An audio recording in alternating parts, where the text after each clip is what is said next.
Food prices remain elevated despite some disinflation, driven by persistent supply chain disruptions and high labor costs. Price relief for U.S. consumers is expected to be gradual. Today on the podcast, we'll discuss what's happening with food prices and how that's affecting the U.S. consumer. It's Tuesday, February 27th at 10 a.m. in New York. It was almost exactly a year ago when I came on this podcast to talk about why eggs cost so much at the start of 2023. Here we are, it's a year later, and food in the U.S. still costs more. The overall inflation basket and personal consumption expenditures inflation was 2.6% year over year in December, but dining out prices are still up 5.2%. I'd like to admit that grocery prices are a little bit better. They're just a tad over 1%, so we've seen a little bit more disinflation there. But overall, food is still up and it's still expensive. Simeon, can you give us a little bit more color on what's actually going on here? Yeah, so food prices measured by the CPI, as you mentioned, up about 1%. The good news, Sarah, is that your eggs are actually deflating by about 30% at the moment. So maybe you can buy a couple more eggs. But in general, we're following this descent that we started about almost 2 years ago, where food prices were up double digits. A year ago, we were up mid-single digits, and now we're down to this 1% level. Looks like they're going to hold. But so prices are coming in, but not necessarily deflating, but disinflating. Can you help me understand that a little bit better? You mentioned that some commodity prices are coming down, like food prices. So why is overall inflation for food still rising, and dining out, grocery stores, both of them are still seeing price increases? Well, commodity prices, which is the most visible input to a lot of food items, that's coming down in a lot of cases, and I'll mention some that haven't. But there's many other components into food pricing besides the pure commodity. That's labor, you have freight, you have transportation. Those costs, there's still some inflation running through the system, and those costs make up a decent chunk of the total product cost, and that's why we're still seeing prices higher year over year on average for the entire group of products. How are grocery sales actually performing, though? Are we seeing demand destruction from the higher pricing, or has unit growth actually been holding up well? First of all, total grocery sales are just slightly negative. We saw a little ray of hope in January, positive for the month, but likely driven by some stocking up ahead of weather events that happened in the country. So we were barely positive. It looked like we were getting out of the negative territory, but the first few weeks of February, we're back into the negative territory, -1%, -2%. Units are negative, -3 to 4%. If we look at CPI as sort of a proxy for the product categories that are doing better than others, dairy and fruit units, those are up mid to high single digits. And as I mentioned, we're seeing egg prices down significantly. We're also seeing a lot of deflation with fish and seafood as well as meat.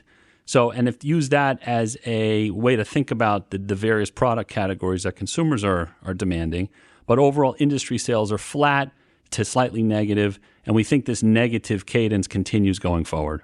Sarah, let me turn it to you. You monitor the U.S. consumer closely.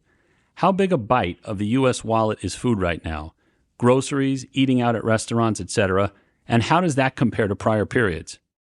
Let's start high level with essential spending, which I consider to be groceries, energy, and shelter. That typically averages about 40% of household disposable income pre-COVID. And now, if you add on all the price increases we've seen across all three categories, it's an additional 5% of disposable income today.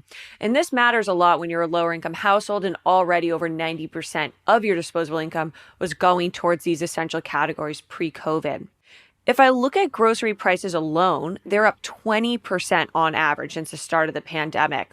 And prior to COVID, on a per household basis, they were spending $4,600 a year on groceries, and now that's $5,700 a year, more than $1,000 more each year on groceries. The last time we saw such extreme food inflation was the 1980s. Granted, I have to mention that we've also seen a really notable rise in disposable income too. So if you look at grocery spending as a share of disposable income, it's only marginally higher than it was pre-COVID. It was 6.5%, now it's 7%. What's really driving higher wallet share towards food is this dining out category. And it's a price and unit story. On the pricing side, we have high labor costs, high food prices still, And on the unit side, there's still a much more notable preference to dine out, to enjoy services. And so you mentioned that unit growth has been a lot weaker for groceries. That's not what we're seeing in the dining out space. And overall, it's been driving total food spend as a share of disposable income to highs since the early 1990s. So food spending is up a lot, but the situation is somewhat confusing. You have U.S. inflation data and forecasts seem to be suggesting that food prices should be coming down. That doesn't seem to be happening. We're still looking for inflation. Can you talk about the macro factors behind these persistently high food prices? So as you mentioned, we have seen disinflation, right? So grocery prices are down from 12% year over year in the summer of 2022 to about 1.5% today. Dining out is down from 8% to about 5%. So there's a bit of progress in inflation growth, but price levels are not coming down. They're still rising, and that definitely does not feel good to households. The reason we're still seeing a rise in prices, as you've mentioned, are supply chain disruptions. There was an avian flu, and we see very high labor costs. Some of the forward-looking indicators are pointing to more progress on inflation for food. So we know that labor costs are starting to moderate as supply-demand imbalances in the labor market are getting a bit better. We know that supply chain disruptions have been unwinding, but all these things together are not pointing to price deflation, only disinflation, so growth but at a slower pace. Yeah, so some of this backdrop continues. When can the U.S. consumer expect some kind of relief? And then what data and indicators are you watching closely? Unfortunately, prices are still going up in our forecast, but they're going to stabilize around 1 to 1.5% year over year for groceries. So kind of where we are right now, that's what we expect for the next year and a half or so. But the price levels are going to remain elevated. As I mentioned in the last response, we're watching the supply chain indicators to see if commodity prices start to come up again, if freight costs start to come up again because of geopolitical tensions. We're not seeing any notable rise there yet, but we're watching it very closely.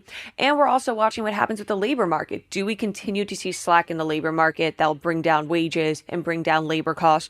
Or do we continue to run a very tight labor market? Simeon, thanks for taking the time to talk. Great speaking with you, Sarah.